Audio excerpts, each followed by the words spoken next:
Yeah. Right. All right, folks, we're going to get started. Welcome and thank you, everybody, for joining me this afternoon on this gorgeous December day as we roll into the Christmas season here. We are going to be streaming our presentation live today, but so please be, feel free to be enthusiastic and ask lots of questions, okay? It doesn't have to be about what we're doing. It can be about anything you like, okay? Anything you want to know.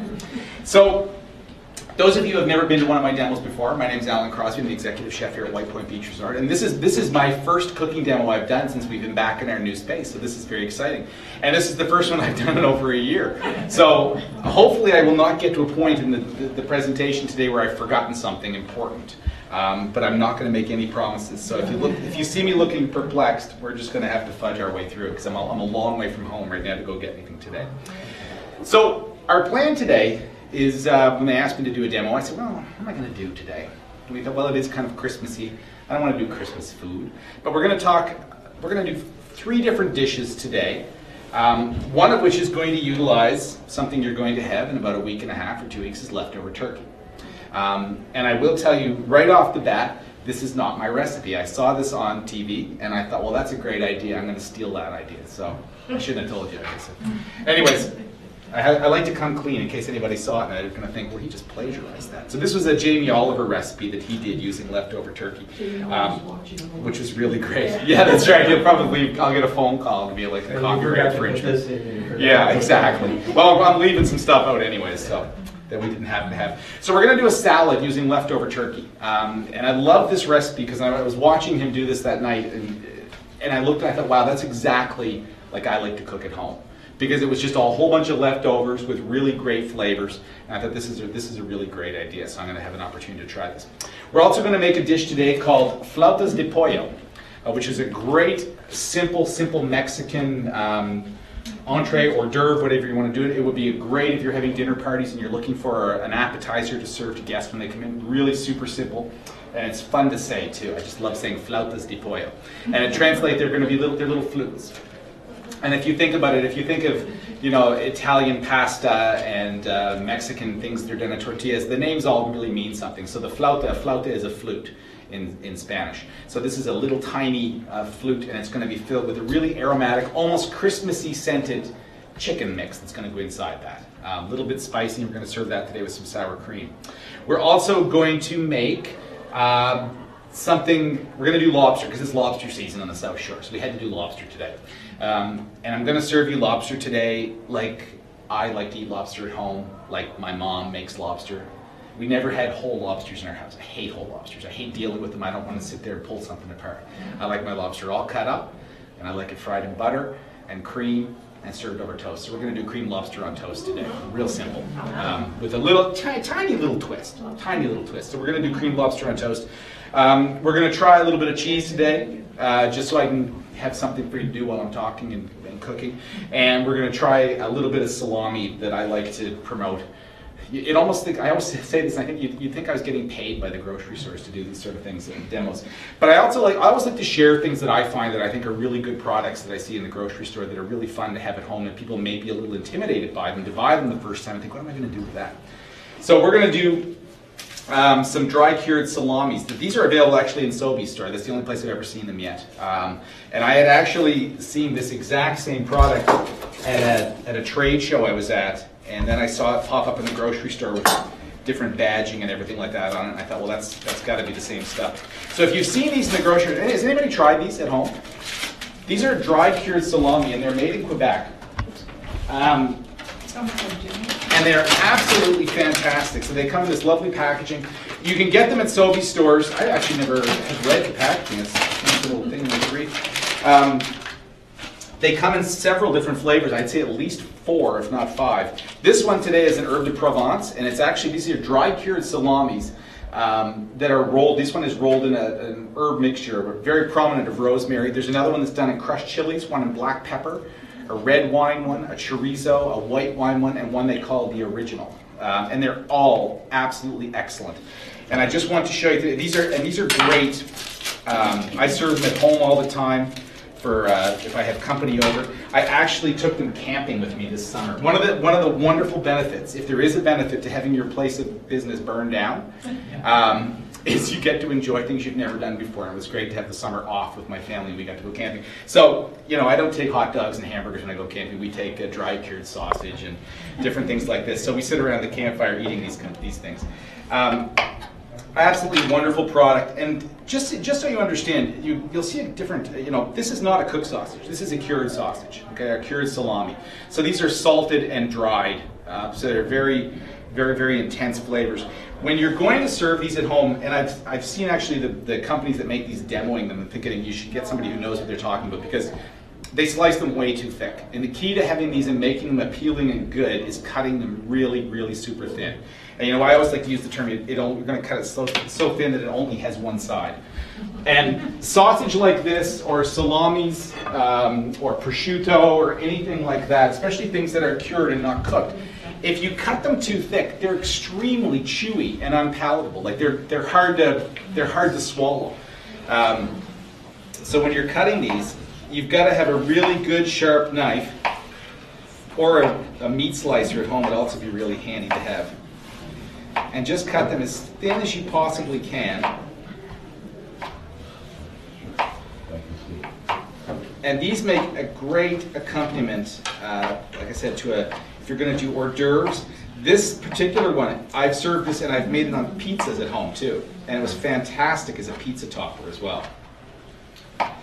And one of the other nice benefits to these kind of salamis is they're like Parmesan cheese. They're absolutely bulletproof. I can tell you without shame that I have a piece of one of these in my fridge at home that I had some off the other night that I bought this summer. So it's been in my refrigerator for 6 months. This is not it. This is not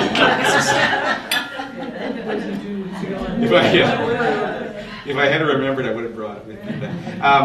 But because, I mean, if you know a little bit about food science, things that are really salty and things that are really dry or really high in fat tend to not go bad, because they just don't support the growth of bacteria, which makes food spoil. I mean, that's why, you know, that's why they did this to salamis. They dry cured them. I mean, that's why we salt fish and smoke fish, is because it was originally, I mean, we do it now because it tastes good. We have refrigeration. But originally they did it to keep it from spoiling. And they could, you know, they could send it back from here to England, or wherever they happen to be catching it. So these are really bulletproof, and if you do keep one of these in your fridge, you know, you can just keep it saran wrapped and put it in your little crisper drawer in there.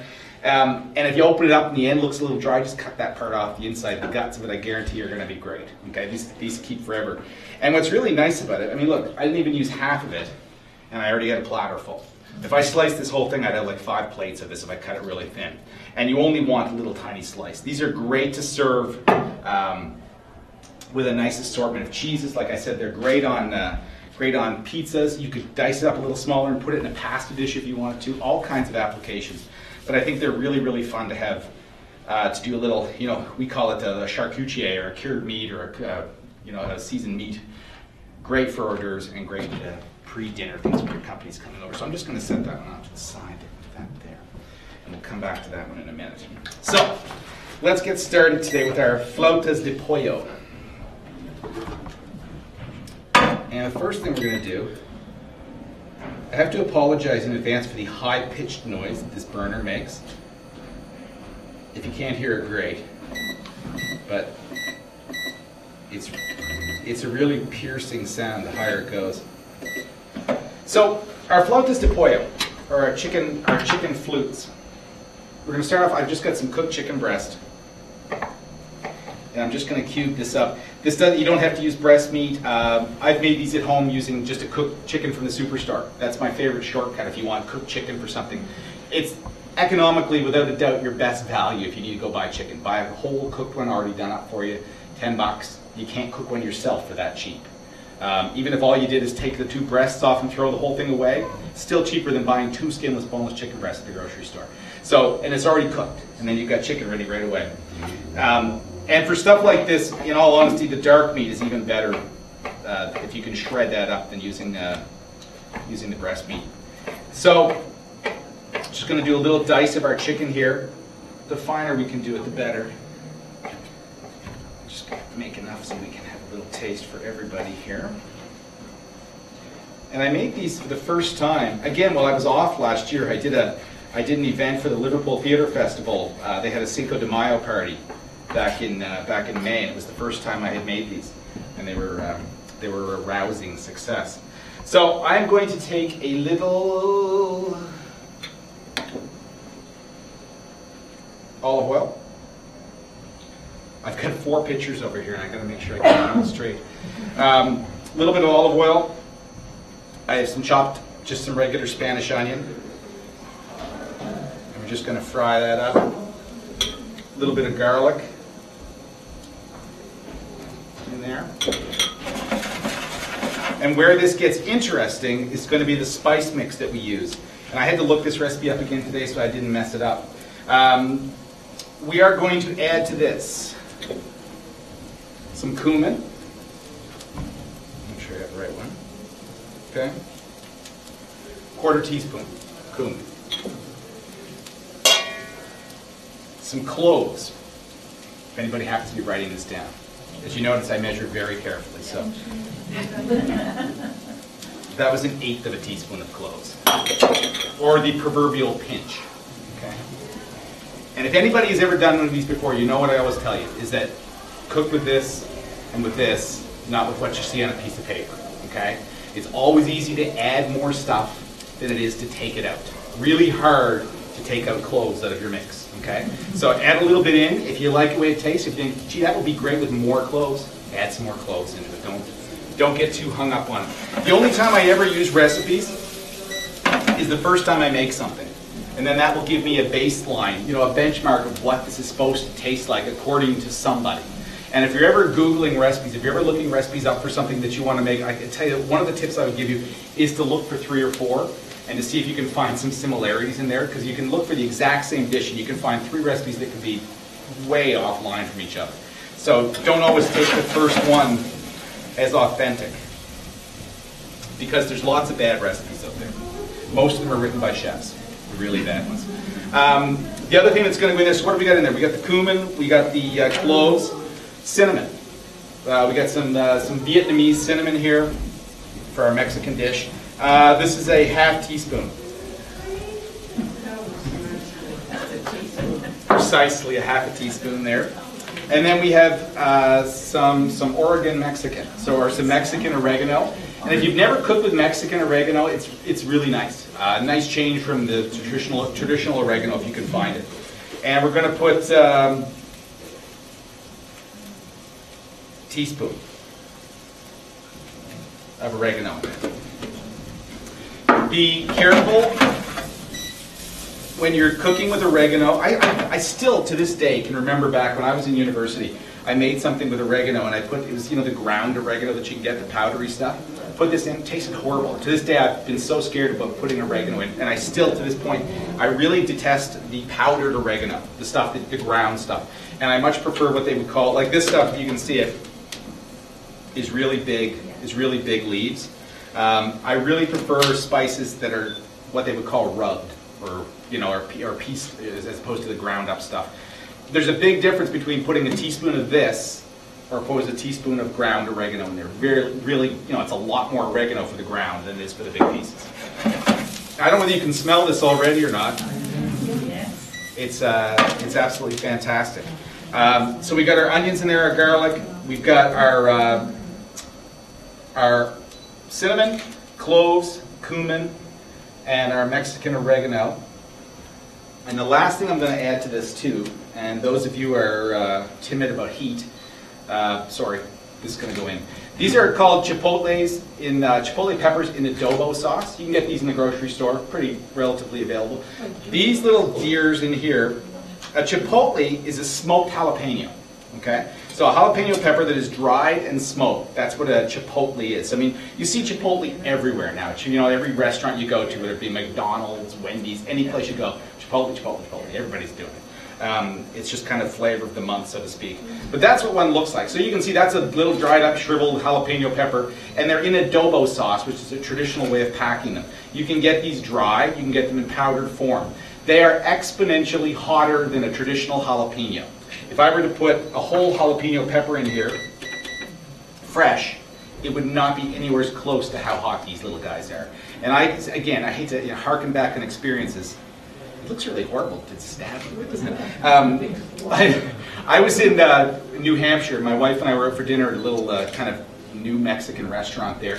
And on the side of my plate was a little one of these guys. I knew what it was, and I don't know what possessed me to eat it, but I did. And for some reason, I have an instant reaction to stuff like this. It gives me the hiccups.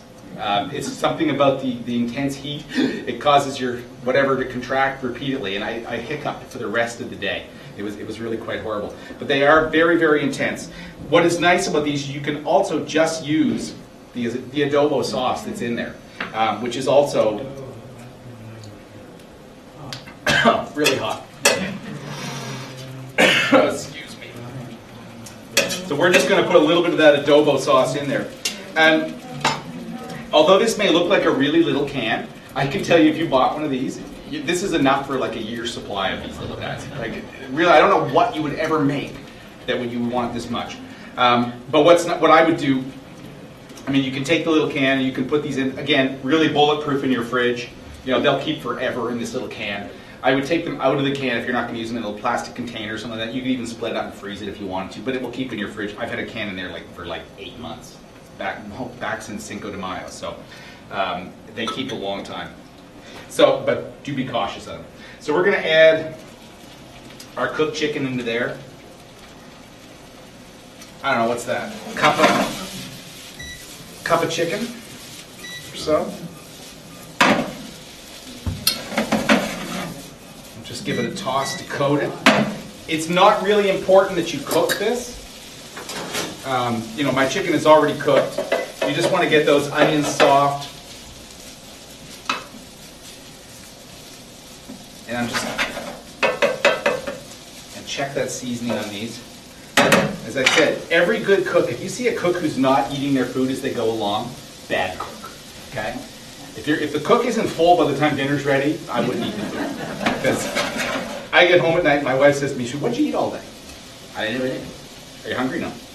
Because it's just like, you know, one spoonful at a time. It's like 4 meals over the course of the day. So good cooks always taste their food as you go. And you'll notice the one thing I have not added to this, and that's any salt. Okay? We're going to add the salt at the end. We're going to see if it's how it tastes, and we'll go from there. So I'm just going to get a little bit here. And that needs salt. So we'll get a little sprinkle of salt, a little bit of pepper. And as I'm tasting that, I'm thinking, you know what, that's not zingy enough. So we're going to add a little more of our cinnamon, a little more of our oregano in there. Okay. It smells like Christmas, doesn't it? I just had a note from my older brother who is spending the next 2 months in Mexico. He's on the Pacific coast in Bucerias. He's complaining the weather's really nice, hot. So that's our chicken mix for our flautas.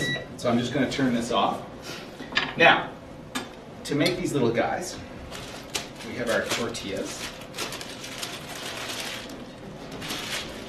If you wish, you can use whole wheat tortillas if you want to, or you can use just plain ones. And this is in the category of a little goes a long way, and I'm confident I'm going to get 6 out of this. How many people do we have? 2, 4, 6, 8, 10, 12, 14, 16, 18, wow. 6, cut in 3. Okay. So we're just going to take our chicken mix, and we're just simply going to put a little down the center. We don't want too much. And I'm really hoping this is going to work out. Now what, I didn't bring any with me today, but the other thing you can put in these if you want, is you could put a little cheese inside it as well too. Now, has anybody traveled abundantly in Mexico? Cheese in Mexico is not like they don't have like Monterey Jack and cheddar cheese. There's none of that down there. Okay, so when you get a quesadilla or anything made with cheese or queso in Mexico, it's usually queso fresca, okay, or different quesos like that. And queso fresca, the best equivalent we would have is somewhere between ricotta cheese and feta cheese. So if you want it to be authentico, you could use a little bit of feta, a little bit of ricotta in there. And you can actually, this is a lot of fun. You can make your own fresh cheese at home. And if you want to really impress your company, and you're going to do a Mexican food night, you can make your own queso fresco. It's dead simple to make, and if you look up a recipe on the internet, it's plain and simple. You simply take whole milk, you put it in a pot, you bring it up to a boil, you add salt, and you add prescribed amount of vinegar to it. And what you'll do is you'll curdle your milk, and then you let it sit there till it forms nice curds, and then you strain it into a piece of cheesecloth. Okay, and you squeeze all the liquid out of it and you let it drain out, and what you end up with is this beautiful, sweet, fresh cheese. And then you can just crumble this over. It's great for if you're making tortillas or tacos or anything like that, and you can sprinkle your own homemade queso fresco right over the top of your Mexican dishes. Really simple to make, but I will warn you, it requires a great deal of milk to get a very little bit of cheese. Okay, if you'd like 2 liters of whole milk, you'll get maybe a cup and a half of cheese at the end of the day, and a whole lot of whey. So it's good if you have a plan. Otherwise, you just pour it down the sink, but you'll end up with a lot of whey to throw away. So our little flautas. When you're making these, if you're an old-time smoker, it's a lot easier. Okay, or if you've worked in a cigar factory in Cuba, if you're like a Cuban national. So you want these, they need to be very tight. So when you roll them up, they have to be really tight. Because otherwise, you know what's going to happen? They're going to explode, okay? And they'll fall apart when you're cooking them. So you got to roll these little guys up really, really tight. And don't worry, you don't want them filled. You don't want them chock or block full. You want just enough to have a little center in there. And just make sure they're really, really tight. And the last time I was in Mexico, I was watching the guy cooking these little tacos like this, or little tortillas like this on the breakfast buffet. And they would actually take them like this in a shallow deep fryer and have 6 of them on sticks. And they have them impaled like this on sticks, and you could just lift the whole set up and drop it in there like that and slide it off. But I'll show you my tip to make sure they don't come apart when you're cooking them. So again, just make sure you're rolling these little guys up really, really tight.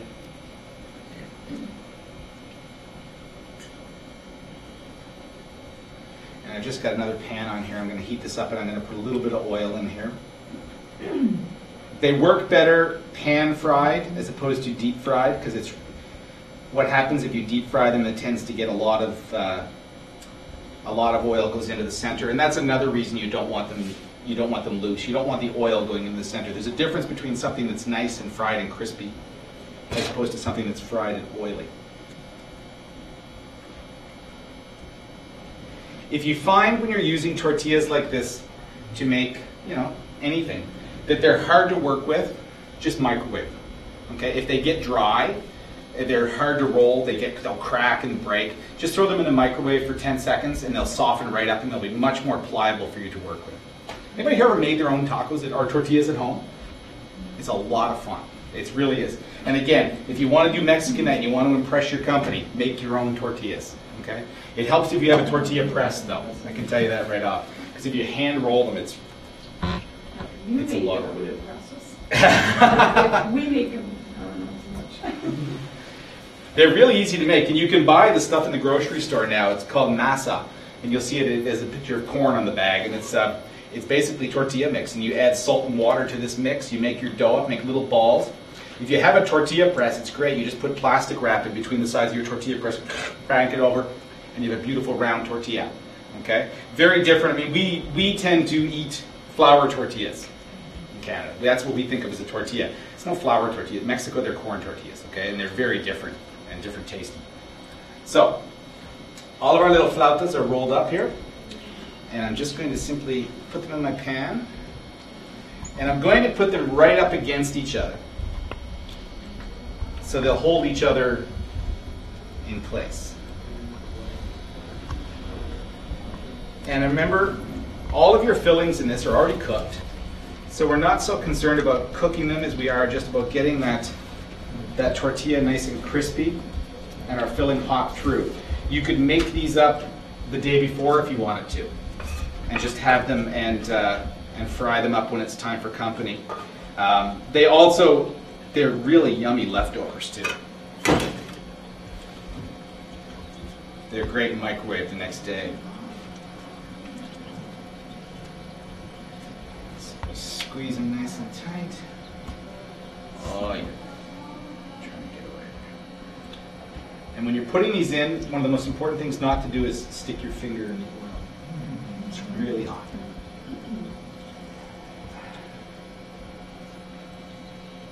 Just like that. Okay. Crank up our heat a little bit here. Take these till they're nice and crispy. It's pretty exciting. Anybody have any questions while these are cooking? Come on, you're supposed to. Was there an actual expiration date on it? I don't know.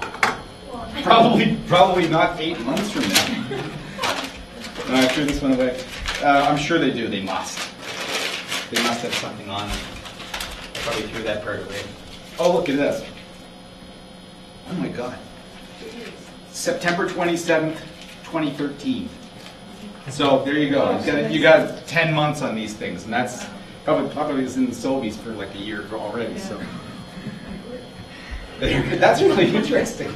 So that one in my fridge is just starting to hit its peak now.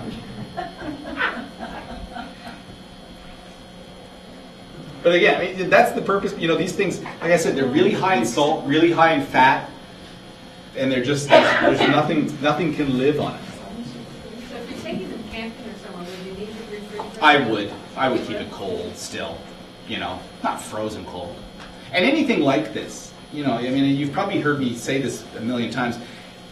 All food is better warm. All food is better at room temperature. You know, with the exception of ice cream, which doesn't work so well like that. Maybe beer, but that's an argument.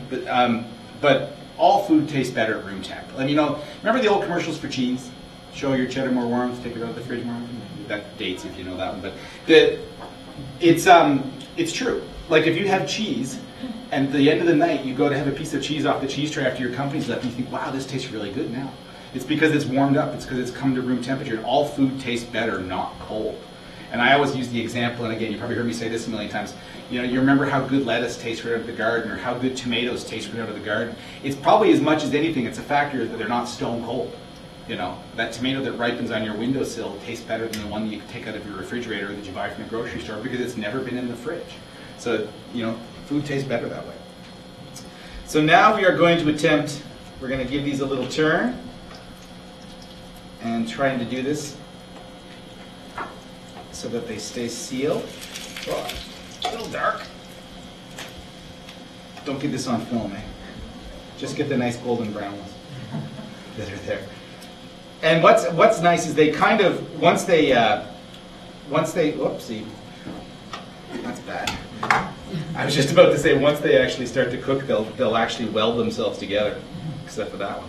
So we're just going to turn these over and get them browned up on the other side.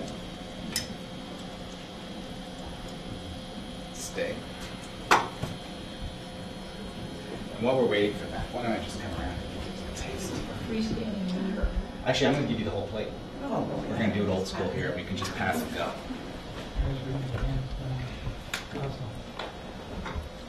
I would ask everybody today, if you don't mind, please. I have a couple stacks of plates over here. I'm going to get, when we do some sampling, please keep your plate and your fork. Okay? If you don't mind. I do have another set there if anybody's worried about cross-contamination or anything like that. So these are almost crisp through on the other side now. This is, you know, Mexican cuisine or this kind of, you know, Latin cuisine is probably my favorite to eat, and certainly one of my favorite to cook at home. It's just such fun flavors and such simple and easy food to make. And I know it's certainly it's usually a big favorite with everybody when you have people over as well too. So these ones are crisped up.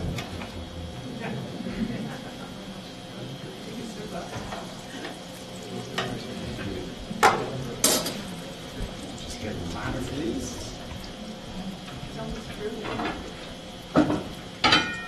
Do we like the salami?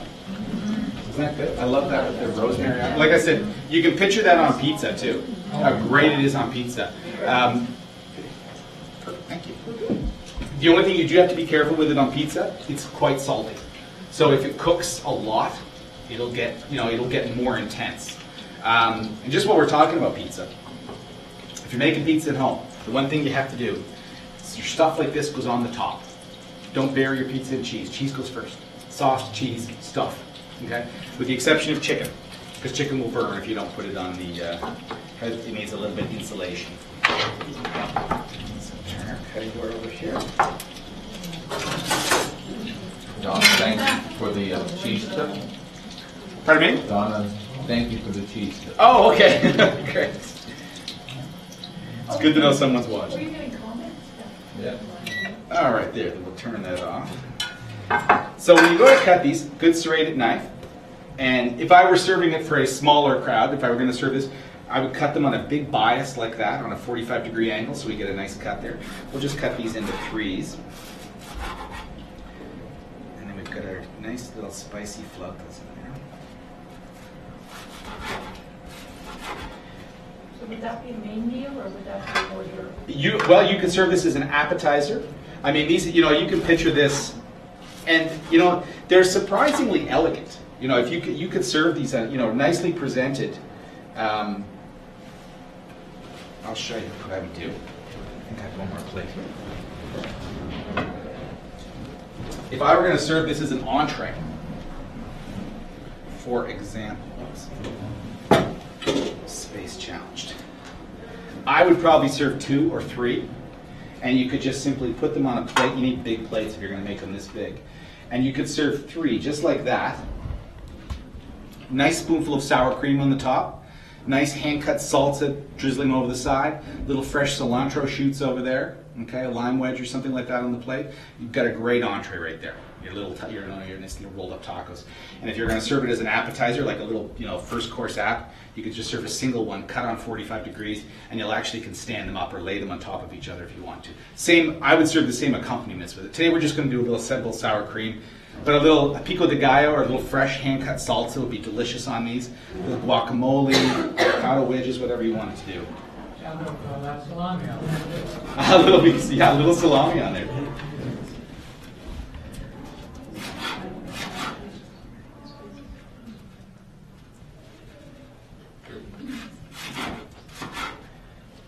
And you can see these stuck together pretty good. A little cheese really does help when you put it inside them too, because it kind of gives you a little glue.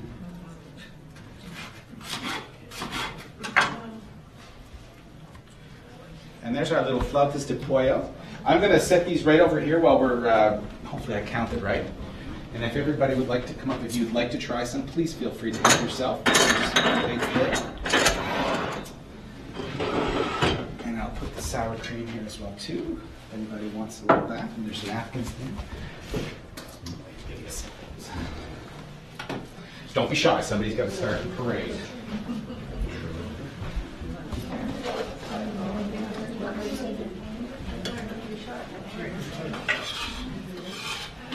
So while you're trying that, we're going to jump right into our next item here.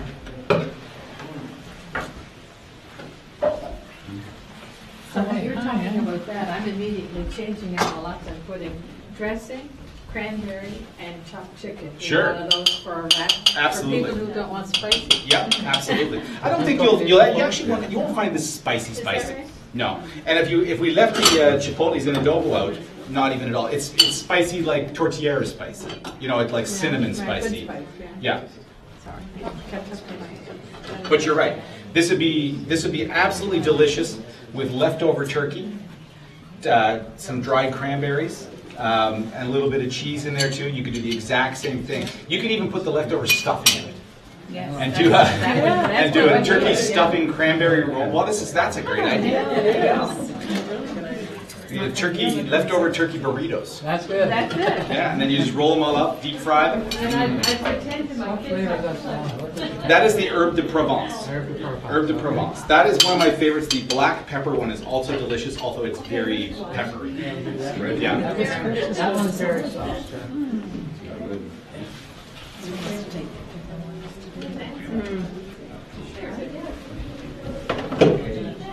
Okay, very good.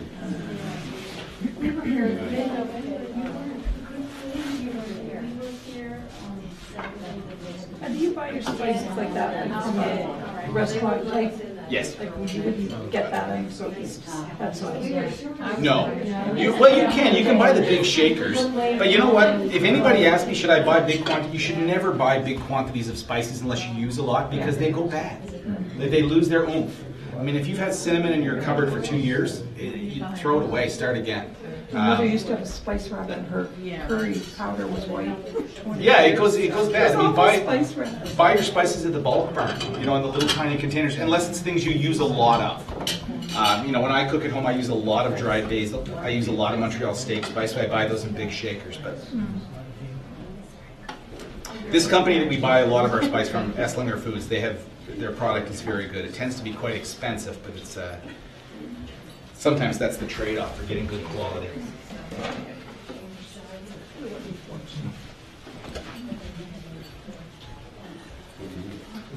Okay, so while we're on the topic of leftover turkey, we're going to do my ripped-off salad from Jamie Oliver with my leftover turkey. We'll see if I can remember it all.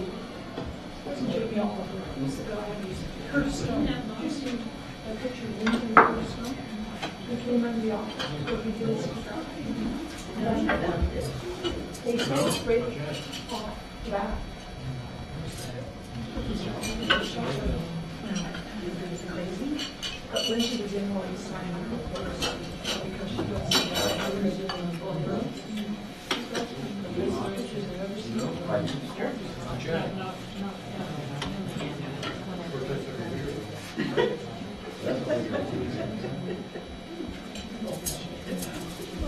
Okay, so everybody's almost had a little shot. I have lots left. Great. Okay. You first come, first serve on the leftovers, or you can take them all. So we're going to take our leftover turkey we have here. Now, this technically isn't actually leftover turkey. I just cooked this yesterday, and I'm using thigh meat. Okay. As far as I'm concerned, the best part of the turkey. To me, you could take all the rest of it, throw it away, and keep these. This is the best part. I actually buy at this time of year. I buy skinless, boneless turkey thighs. And to me, it's the best part of the whole turkey. It's flavorful and it's moist and it's not dry. It's also much cheaper than just buying turkey breasts are. I also love chicken thighs. Skinless, boneless chicken thighs. To me, are just one of the best things. Actually, I shouldn't say skinless, boneless. I love the ones with the bone and the skin on them. My favorite chicken for barbecuing, without a doubt. It turns out the best. You just got to cook them long and slow and render all that fat out, and they're absolutely gorgeous. So we got our leftover turkey. I'm going to throw it in our frying pan with a little bit of oil. And what we're going to do, and again, when I was watching him do this recipe, I thought, you know, all that is so true. And he's saying, what we're going to do is we're going to fry this a little bit. And what we want to do is we're going to want to kind of rehydrate. We're going to reestablish the goodness back in this. But we're also going to crisp it up. You know how when you're eating turkey, you get those little crispy bits that are down the bottom of the roasting pan that are the best parts of the whole thing? This is what we're going to try to replicate here. So we've got our turkey thighs we're going to put in there. I have some cashews. And we're going to throw these in there.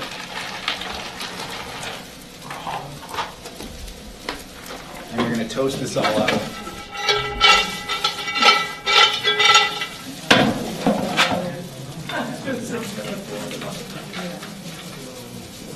It's good where this is, you know, that didn't go flying out of the pan. It'd be horribly embarrassing. Do I practice at home? My wife won't let me. We have a black flat top stove, and every time I cook a meal, she curses. She curses. She says, this is the worst stove ever. It's always dirty. And then she'll stand out in the kitchen for hours polishing it. And I said, why do you bother? It's going to be dirty again tomorrow.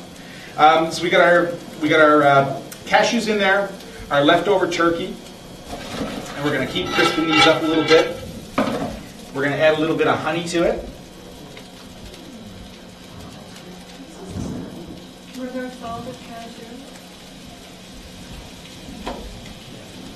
These are 50% less sodium cashews. How's that? Halfway. So these are unsalted cashews. What I would probably use for this, if I were doing it, you know, is some raw cashews that you can get. bulk food stores, and you're going to toast them up as you go like that. Sometimes it's hard. I mean, most nuts, all nuts should be toasted before you eat them. Like if you've got recipes at home that call for nuts in them, the nuts should always be toasted. They taste way better. Like if you've ever, you imagine, nobody's ever eaten a raw peanut because we only get them as salted and toasted peanuts or cooked peanuts. But all nuts should be toasted before they go. Yeah, well, So I think raw peanuts are rather like almost starchy. yeah, they're horrid. Yeah. Yeah, they're horrid. I mean, as are raw almonds. You know, if you eat an almond out of the shell, they're not nearly as good as a toasted almond or a toasted cashew or a toasted pecan. Come on, folks, your seat's right up in front, right in the splash zone. Okay, so we got this going. We're going to make our salad dressing. And this is my favorite way to make salad dressings. Is in a blender. If you don't want to use your blender at home, you can use my second favorite way to make them is a little 500 ml plastic container that you got left over from sour cream or cottage cheese or something like that. Keep the lid. Keep those. They're great. You put all your ingredients together in your little plastic container, put the cover back on it, and you shake it like that. And then you can put it back in the fridge in the container. Or a bottle. Doesn't matter. You know, an old dressing bottle or whatever you've got, and you can do it in that. We're going to do everything in this guy here today, though.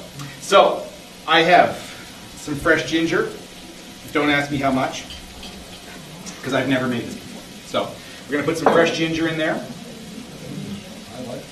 We're going to put a little bit of shallots, or you could use red onion, or you could just use plain old onions if you wanted to. We are going to put some clementine, or I love this, as Jamie pronounced it, clementine. Some clementine in there. Just hand juiced. Put a couple of those.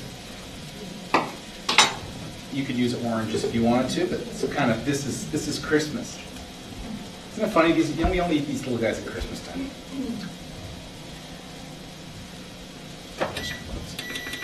Turn my heat down.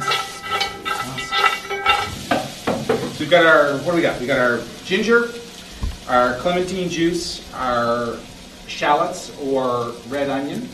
We are going to put some sesame oil and some soy sauce.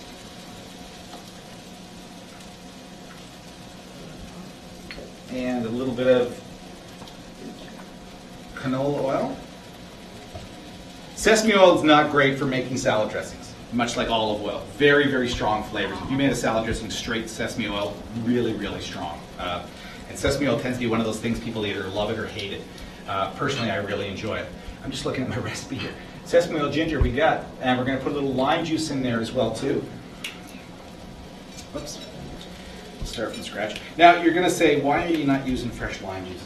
And has anybody bought limes in the grocery store lately? They're like, what, $8, right? And if you squeeze the lime to get the juice out of it, you get about a teaspoon out of every lime. So your lime juice is costing you about $2 a tablespoon. This is really adequate substitute for when we're talking about things like salad dressings. And these, you know, these are like $1.50 or $2 a piece. They're not much more economical. So we've got that all in there. We are also going to attempt, stand back, to get some pomegranate juice in there as well too. I know. That's why I said we're going to attempt. Do you ever do this at home? It squirts everywhere. I'll be lucky if my glasses aren't coated in it by the time I'm finished. The pomegranate, I mean, look at the juice coming out of this thing. Now, if you wanted to get really fancy, you could do this over, you know, cheesecloth. Or if you were smart, you'd do it in a bowl. And then you could pick the seeds out. Look at that. Lots of juice coming out of there. So we get all that in there. Very important, put the top on your blender, especially in your new building.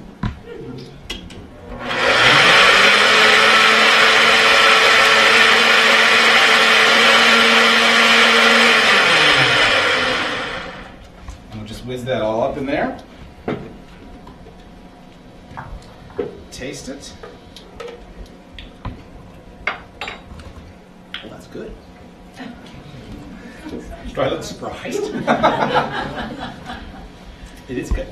Maybe I hear too much soy sauce, but really tasty. All right, clean up our mess as we go. Those pomegranates are terribly messy. Can you use pomegranate juice as opposed to the... Absolutely could, yeah. But it's not nearly as much fun to squeeze them out like that. So, we got our cashews there. Get a bigger salad bowl. I'm going to do this today with a little bit of baby arugula. You could use any kind of salad greens that you want.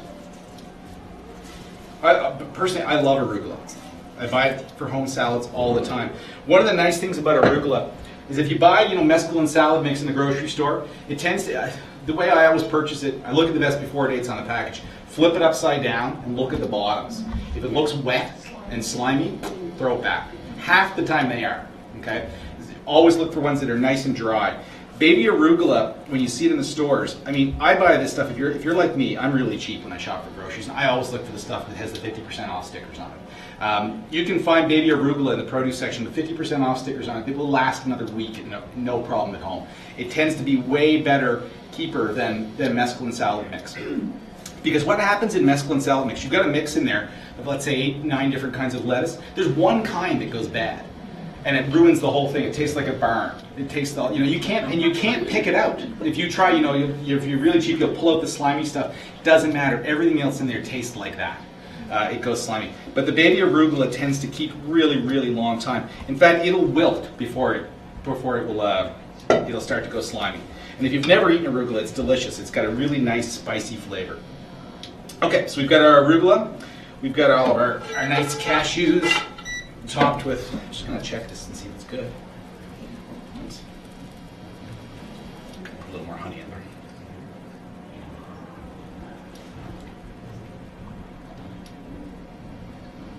Is there one chef that's on TV or whatever now that you like over? Do you know what? I've never had the Food Network until this year. Never watched it before, and I always hated it. I can tell you the ones I hate. No, I shouldn't say that. Do you know who I've really enjoyed watching the last little bit? There's a show on there called Chuck's Week Off. You ever watched that before? And it's Chuck Hughes. He's from Montreal. He's a Canadian guy. He's the guy with all the tattoos. And uses the word amazing. Every second word he uses is amazing. And he's a little French Canadian guy. Well, he's not. He's a big French Canadian guy. But anyways, he's down in Mexico right now, traveling around and doing like home style cooking. Like he's out there, they're cooking stuff in a steel drum, wrapped in cactus leaves and things like that. And it's a lot of fun to watch. Okay, so we got our stuff here. I'm going to give that a little bit of, just a little hint of salt. That's going to go right on top of our arugulas. And we're going to give the whole thing just a little toss here. And these kind of salads, these warm salads, the one thing you need to remember, it's got to be served right away. Because as soon as we put that hot stuff on our greens, it's going to start to deteriorate. We got our dressing here. Of course, that made enough dressing for like 14 salads. It's the downside, but it's great if you're going to keep it. And this will just go right on our plate. And if I were going to serve this to you as an entree for dinner, okay, great use of leftovers. So we've got our beautiful salad here, and we'll top it off with a few dried cranberries or craisins or the cherry flavor ones, whatever you might like. And a little hint of Chinese 5-spice on there, which is one of my favorite seasonings. Chinese 5-spice is a mix of 5 spices. It's all the warm spices. It's pepper, it's cloves, it's cinnamon, anise, and one other one that's a secret. I can't tell you. But they're great flavoring, great Asian flavoring. It's delicious on lamb, and it's lovely warm flavors. So that's our really simple salad using leftover. Those nuts you've got leftover from Christmas, and the turkey you've got leftover, and the dried cranberries you've dehydrated yourself after the winter, with our baby arugula. So really simple salad, and we can finish this off too. I watched him do this too the other night. To get our pomegranate seeds out. Yeah, it worked way better when he did it. It came out. Oh, I'm getting a lot of juice. Anyways, you can finish it off with some pomegranate seeds. I don't know, pomegranate seeds are one of those things you either like them or don't. I tend to not like fruit with a lot of seeds in it. I'm not a big fan of seeded grapes or anything like that. So there's that one if you want to try that. I'll get another big bowl here we can make up with this one too.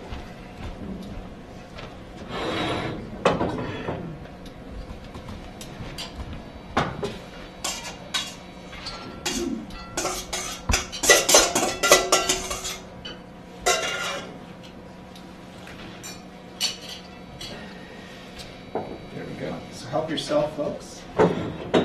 Those of you who are late to our party, there's some of the flautas de pollo that we made earlier. Please help yourself to those over there when you go. Don't get the side with my pomegranate juicy edges on there.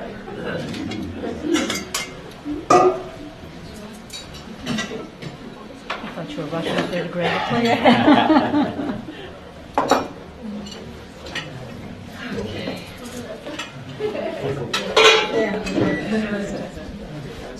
Yeah, help yourself, please.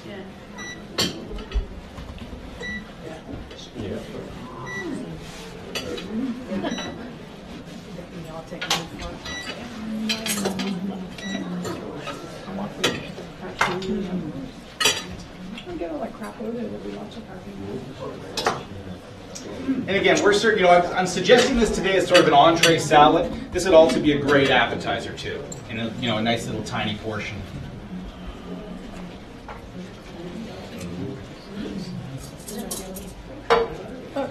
Use your phone. Hard to pick up. Where are your phones? Oh, I didn't look for the right things. sorry. Huh?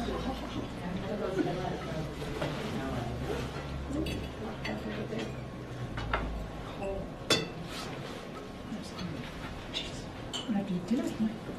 Don't say that. Oh, heard that cook's on.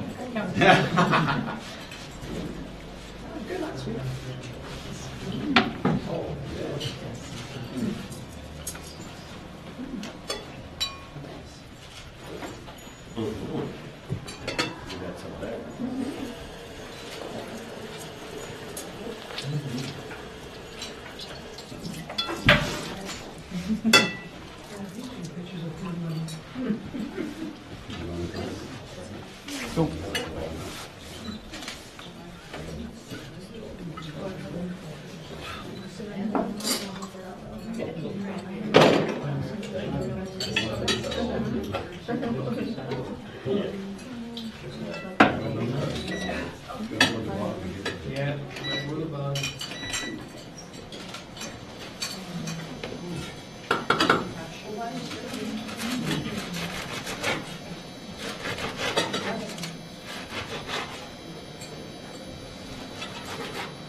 Imagine the horror if I cut my finger off and you were doing it.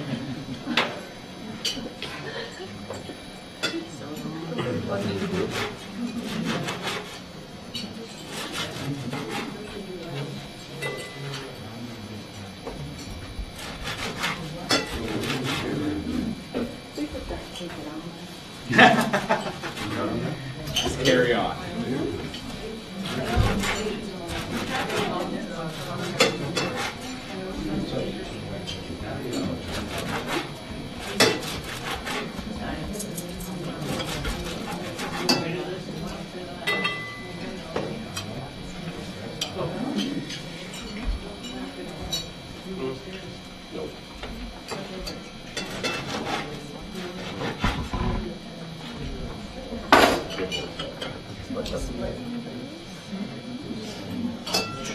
I have to tell you folks, while you're eating this one, and I said this is the first time we've done one of these demos in this room, we've been very lucky as part of the management team at White Point to be very involved in the design of this building.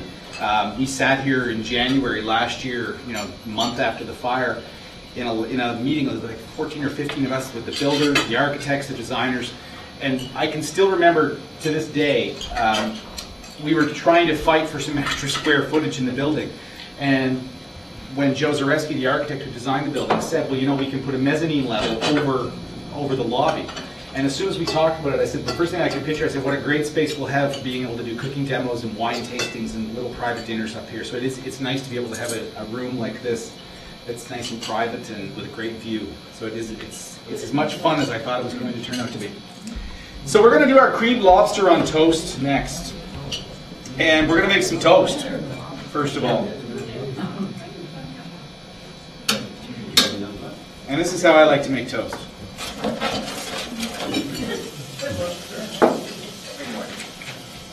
So we're just going to put a little bit of butter in there. And I'm just going to put my little ciabatta breads. That's what I'm using today.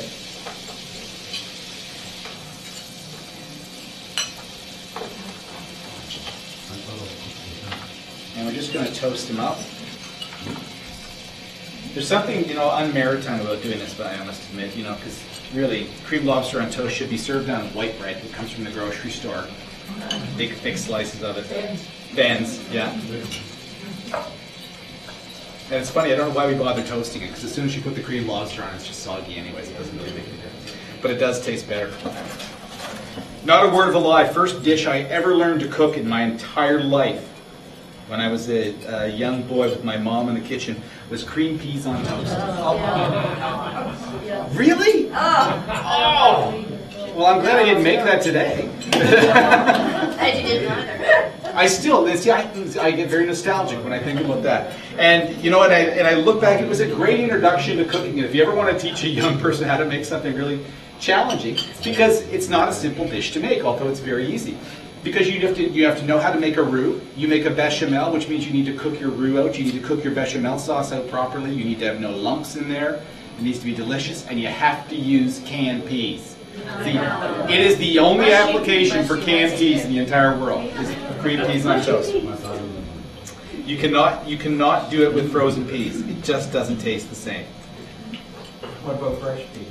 No, canned peas. Only application for canned peas that I know of.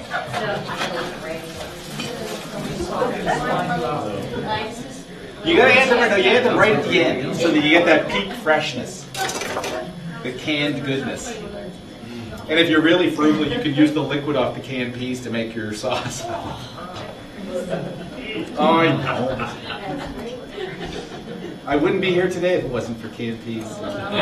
Cream peas on toast. Cream peas on toast and fried bread. Did anybody ever make fried bread dough before? Oh, yes. You know, when you're making white bread at home, and you take the buns and you deep fry it with strawberry jam and butter, because it needs more butter, or molasses too. Yeah, either one is good. Do you know the first time, again, is, I'm probably 20 something and I'm living away from home, and I thought, I'm going to try to do this. And this is before I had gone to cooking school, and I missed a very important step when I tried to make my first batch of fried dough. I didn't let it rise, so it was awful. It was like bannock without the leavening agent in it. It was horrid. And I've never tried again since.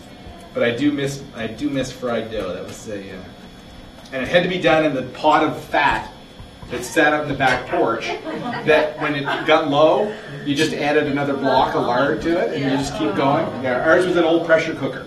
And it was, a pot like this, and that was the French fry pot. And every Sunday night, my brother was in charge. It was the Wonderful World of Disney and homemade French fries. And I wasn't allowed to have anything to do with it. It was nothing. I just got to watch. So we've got our little toasts made there. And we'll just elegantly put them right there on our platter to be reserved for a later date. If that counted as enough. It is important when you're doing these. Now, you could do them if you're making this for 100 people at your house or something like that. You could do them in the oven too on cookie sheets.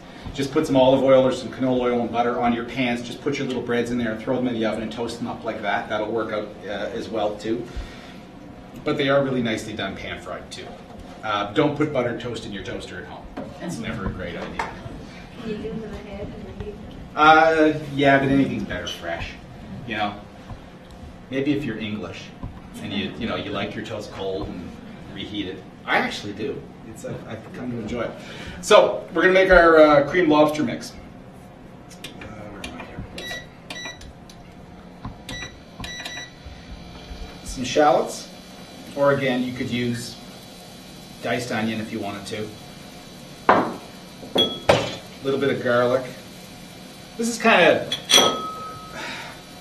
the de facto, the beginning of every sauce that I make. Just out of habit, it's certainly not necessary. I mean, if you look up the simplest recipes for cream lobster, it's lobster and cream, and that's it. You put them in the pan, you heat them up together. That's how you make it. We're going to try to do a little bit marginally more sophisticated version. I don't know whether sophisticated is always better when it comes to things like this. So we're just going to cook that out with our butter, because there's no turning back now. So this, you're not going to eat this every night. That's what I always tell people. Don't use the no-fat Baicel when you can't fry stuff in no-fat margarine. It doesn't work, because all it is butter and chemicals. Or sorry, butter. It's oil and water and chemicals. So we'll get those nice and soft. Going to throw in our lobster meat. This is just to make sure we got some claws and knuckles and some tail pieces in there.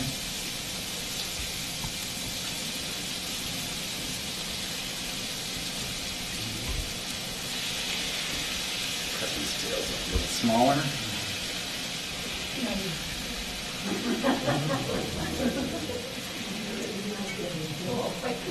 And if you use canned lobster meat or frozen lobster meat, which this is actually I've got a mixture of today. This is some fresh lobster that I cooked along with some frozen lobster meat. If you use canned lobster meat, don't throw the liquid away. That's great flavoring for your chowder or whatever you're making. I mean, that's lobster juice essentially. I mean, really, it's not. It's salt and water is what they pack it in. But it's fantastic flavoring. So don't throw that away. I mean, it's lobster stock is what it really is. So we're gonna fry this up. I'll chop these tails up a little bit.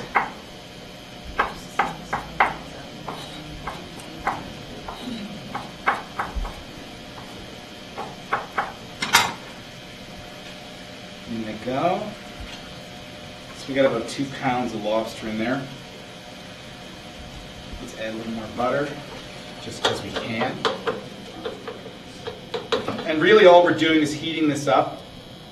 You've got to be careful when you're adding any kind of fish or shellfish to a sauce or a broth or something like that. Don't overcook it. So if you're making lobster chowder and you're going to add lobster to the chowder, add it at the end so it doesn't boil up and get all tough and stringy. Now, a lot of people will tell you, however, and I completely agree with this, if you want to make lobster chowder and you want to make it really tasty, you make it the day before and let it sit out in the back porch. Not in the fridge, in the back porch. Just slightly above the temperature it's supposed to be safe at.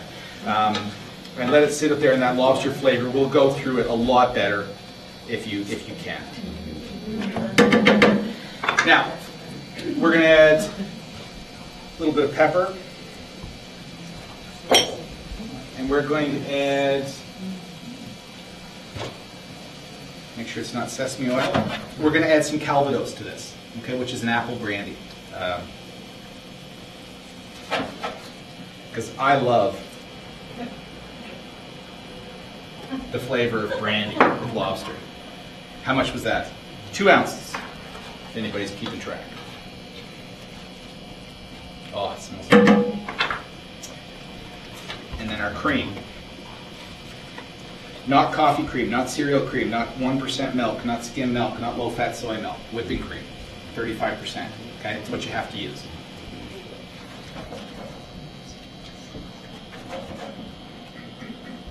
Just if you're keeping track, that was 1,100 calories we just poured. And there goes our lobster juice. There you have it. We're just going to bring this up to temperature. Just simmer it out. Are we going to add all these things to your white menu? This is on our menu. Is it? Cream lobster on toast is on our nighttime. It's an appetizer on our nighttime menu right now. Yeah, I don't know. That's a good question. I wrote our current menus that we have right now back in September, and sometimes it comes up and I say, I don't remember, what did I put on that? It's been a while since we've done it. It's not very often I've had the luxury to write menus with so much time in advance. yet no time to actually try them because we didn't get in our kitchen down here until 2 days before we opened. We were in the kitchen for 2 days, and then we had a full house for Music Week that we had 200 guests. Like I said, we did our busiest lunch out here since I've been here in 9 years. The second day we were open, it wasn't a lot of fun, I can tell you that, because I didn't even know the menu at this point as we're going along. So, our cream, our Calvados, we're going to just finish it with a little bit of fresh chopped parsley, just because I think it looks nice. It doesn't add a whole lot in terms of flavor, but it certainly adds a lot in terms of appeal and interest to that. And we're just going to bring that up to a little bit of a simmer there before it goes. And while we're waiting for that to get where it needs to be, does anybody here have a shellfish allergy or no? Good.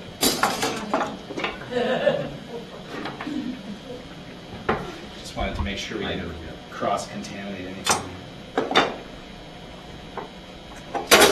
Just pivot this. We're going to try a little bit of cheese that I brought with me today too.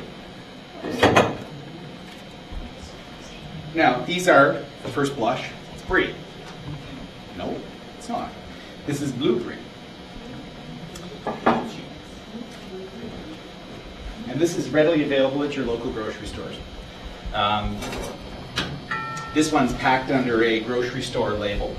I get one from Quebec that is actually called blue brie.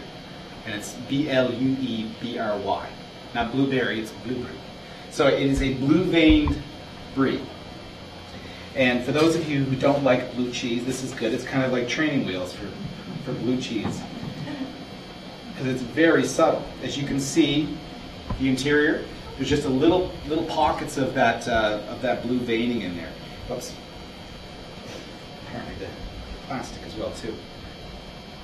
And this is a really nice cheese board cheese. Because I find brie on its own to be kind of boring, especially grocery store brie.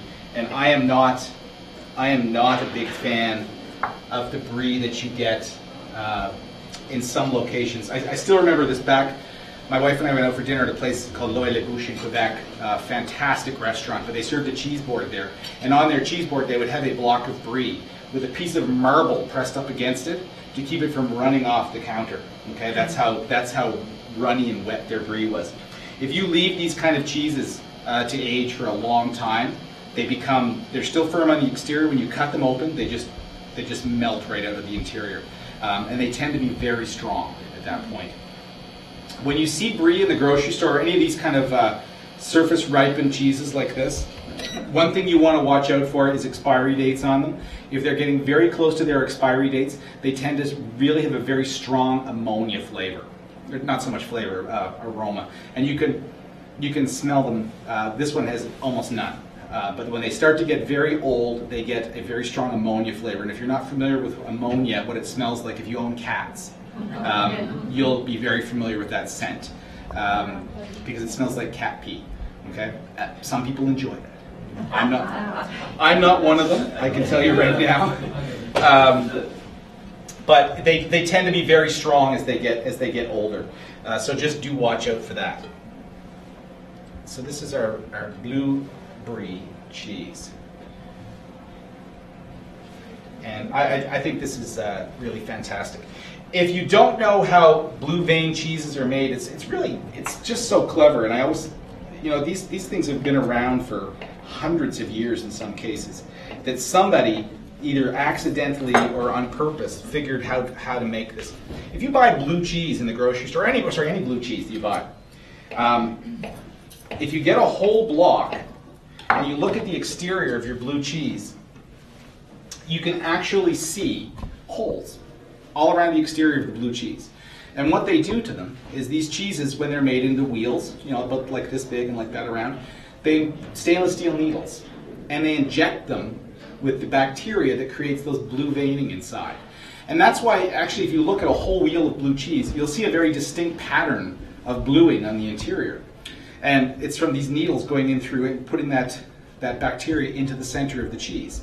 Blue vein cheeses, you also will notice about them too, is they tend to be somewhat looser in composition than say cheddar or something like that, because if they were packed very tightly when they make the cheese curds, you can picture what cheese curds look like, how they make cheeses, they compress those curds. Blue cheeses are usually allowed to compress on their own to create their own density, because if you compacted them too much, the blue veining wouldn't occur, because the blue veining only occurs in an aerobic environment. Okay, so it needs oxygen to create that blue. And if you look at a whole brand new wheel of blue cheese, when you first cut it open, it's actually not blue in the interior. It's almost more of a kind of a seafoam green little specks. And as that lives in the environment for a while, it turns bluer and bluer and bluer as that's exposed to air. So that's actually how they get the blue veining inside these cheeses. So that is there. We'll leave that there, and I won't make you come up twice. So we've got our creamed lobster on toast. I'm just going to check my seasoning on this. Oh, that's really quite good too. And we'll heat that one up a little bit. Oops. Just a little bit more. Now, if I were going to present this one to you, we do this in the restaurant in a plate like this. I love these plates. We bought a whole bunch of them when we reopened. The ridiculous flying saucer plates with the really wide rims and the little tiny bowls in the center. They're just a lot of fun to serve a 2-ounce portion of something in. Servers hate them. They hate the big plates. So, if I were going to serve this at home for an appetizer to you, I would probably take 2 little toasts like that. We're just going to do one for demonstration purposes. Get a clean spoon there. And I just take some of my liquid right over my little toasts. Oops. Try not to get too much on there. And then I would give you a whole nice claw right there.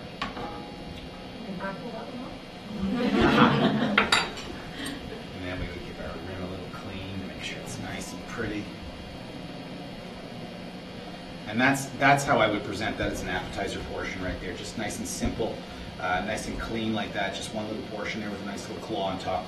And it's great because if you're doing this as portioning, believe it or not, if you were making this for company, you literally would have to, even for something like this size, you have to budget half a lobster per person. I mean, that really is, that's a claw and probably half a tail to get that much lobster meat. Even at the prices you see lobster right now on the wharf at $3 and change, it's still barely cheaper to buy your own whole lobsters, cut them up, take the meat out, than it is to buy canned lobster. Because your yield on a lobster when you cook them and take the meat out is around 25%. Okay? Commercial lobster processors are lucky when they can get to 30%. So 25%, so you take your $5 a pound lobster, it's $20 a pound for lobster meat by the time you're all said and done. So if you're looking for chowder, sometimes you can look and say, you know what, a can of lobster meat is $18. Saves me cooking the lobster in my house. You know, so just watch out for that. And especially when lobster is, $9-10 a pound, you're talking $40 a pound for lobster meat. Very, very expensive product to use. And you really need 4 or 5 ounces for a portion. No problem. So, we got that ready. And I'm going to do these ones up in little portions for everybody. There's some little dishes here.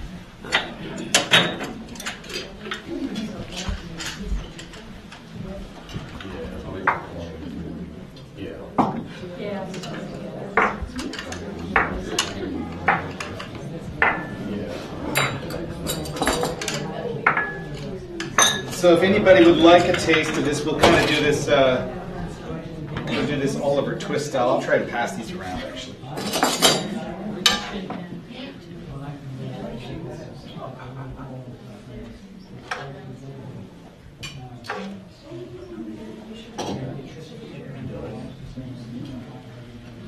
Does anybody have any questions while I'm dishing this out about anything we've done here today? Nothing? When you did your salad with the turkey, dark meat, you could do turkey breast if you wanted white meat, or Absolutely. chicken, or anything that you had left over. Absolutely. I personally think dark meat's going to work way better. I mean, you think about it, if you turkey white meat at the best of times is dry. If you fry it up again, it's just getting drier. Whereas the dark meat will hold that moisture a little bit. I mean, that's just my personal opinion. There's still lots of people out there that won't even try it, but I just think it turns out way way better with dark meat. But certainly no reason you couldn't use a mixture. You might want, if you're using white meat, you might want to add a little more liquid to it actually when you're warming it up, just to rehydrate it. You could even put a little bit of that leftover gravy in there. If anybody wants to come on up and grab one of these, I'm going to run out of space here quite quickly.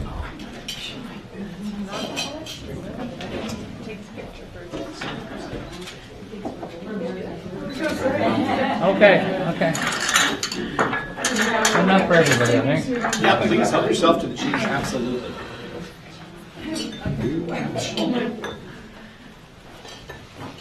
We'll get the head of the line for supper.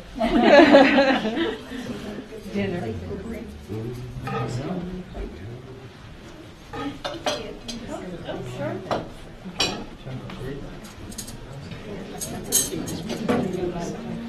I was just up this week to lunch, and one of the women was saying she bought brie and it wasn't dark at all, and I repeated your lecture from the last time. Oh, okay.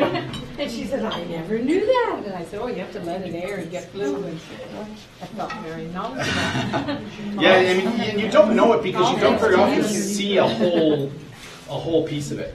But when you take a brand new one out of its packaging, they're very pale. That's what she was growling about. It wasn't blue at all. I mean, they don't change in their flavor. Yeah, you're going back. Damn it, you were too fast. Damn, I wasn't quick enough. Excuse me for one What, second. this one? I need to leave myself in more room.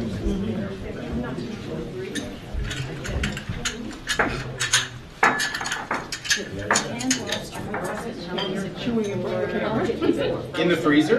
Oh, a long time. Oh, a year. I mean, everything that's frozen does have a finite shelf life on it. I mean, boy, that doesn't stop a lot of people from keeping things in their freezer for 6, 7 years.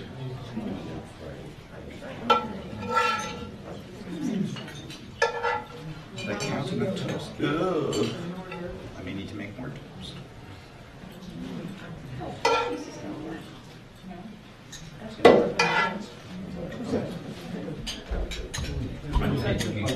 Your lobster juice. This is the heaviest frying pan I've ever used.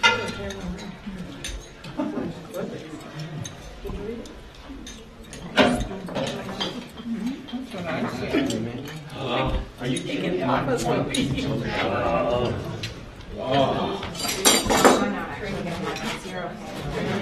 just have sauce.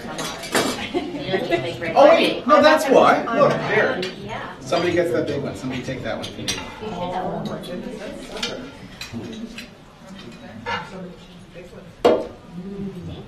You're very welcome. Did everybody get some? I have one left here. For you. No, thank you. I'm watching my figure. That's I tried everything. Do you know I found? It's funny being off for a year. I've certainly never had an issue with my weight until I was off work for a year. But I'll tell you a really good weight loss tip is called opening a new hotel. And it was 10 pounds in a week and a half when you don't eat and you're stressed out all the time. But yeah, you don't need to diet, you just need to open a new property.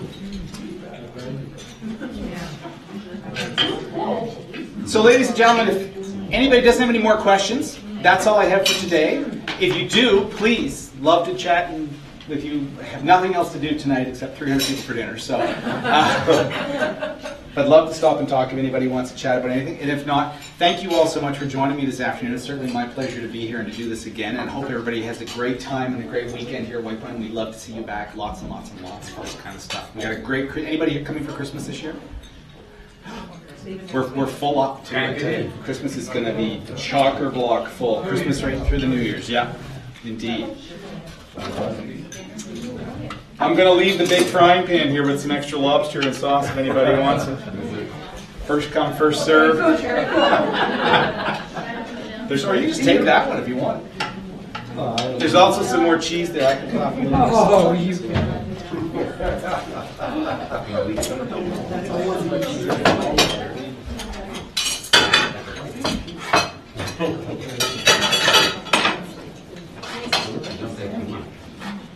can't take any responsibility. Yeah. But it's very subtle. I mean, it's certainly not strong blue. See?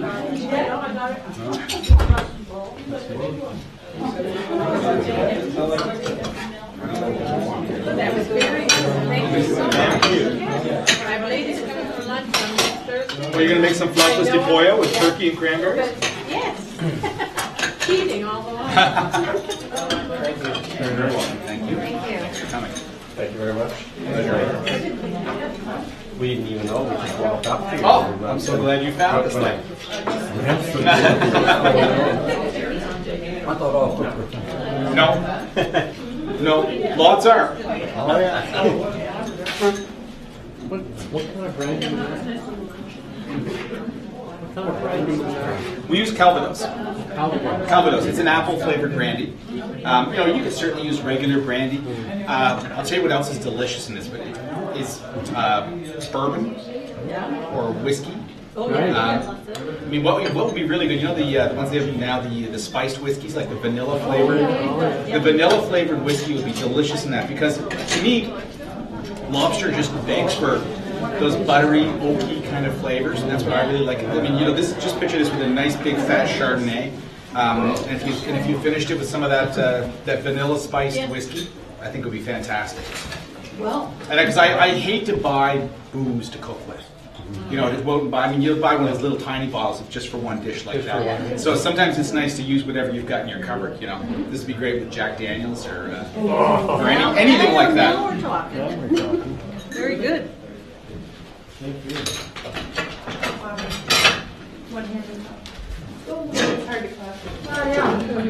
Who's gonna wash the dishes now? Oh no, you have to do your own. There's a sink right here.